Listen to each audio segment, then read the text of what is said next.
Bonjour chers parents, je vous fais une vidéo aujourd'hui parce que je sais que j'aurai pas vraiment le temps de vous parler de chacun des détails qui sont importants cette année en arts plastiques.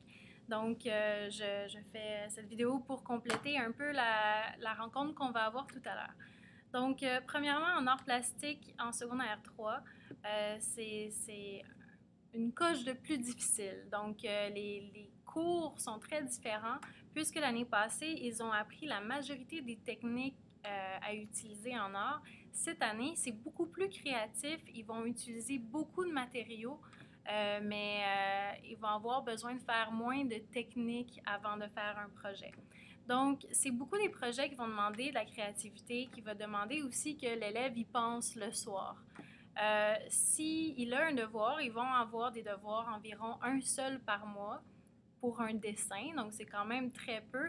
Par contre, ce dessin peut prendre une heure facilement. Là, c'est quelque chose de plus élaboré que l'année passée, ce que je vais demander. Aussi, des fois, il va falloir qu'il fasse des mini-devoirs le soir juste pour qu'il soit capable de rester à jour dans son projet. Parce que cette année, si pendant la classe, il n'y a pas d'idée quoi faire pour son projet, il faut qu'il arrive au prochain cours avec une bonne idée, donc il faut qu'il y ait réfléchi, il ne peut pas perdre de temps. On se voit 2 fois par cycle, c'est moins que l'année passée, et c'est pour ça qu'il doit rester actif, qu'il doit continuer à y penser s'il n'a pas réussi à le faire pendant le cours. J'ai acheté du matériel pour les élèves.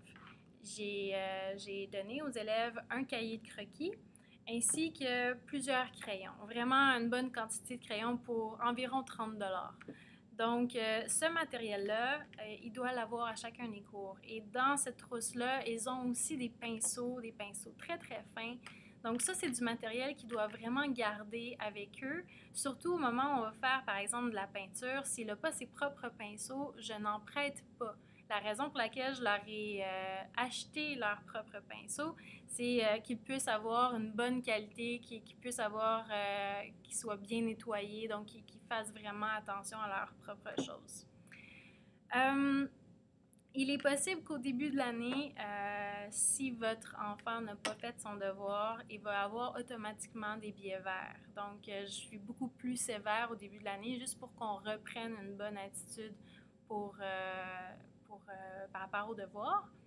Et ils vont devoir faire un blog tout au long de l'année pour mettre leurs travaux dessus. Donc, un peu comme le portfolio interactif de l'année passée, le portfolio web, sauf que plutôt que de le faire tout à la fin de l'année, puis être dans un rush de fin d'année, donc pendant toute l'année, ils font un blog et au fur et à mesure, ils doivent mettre les devoirs. Donc, c'est comme ça que moi, je vais évaluer qu'est-ce qui a été fait au bon moment.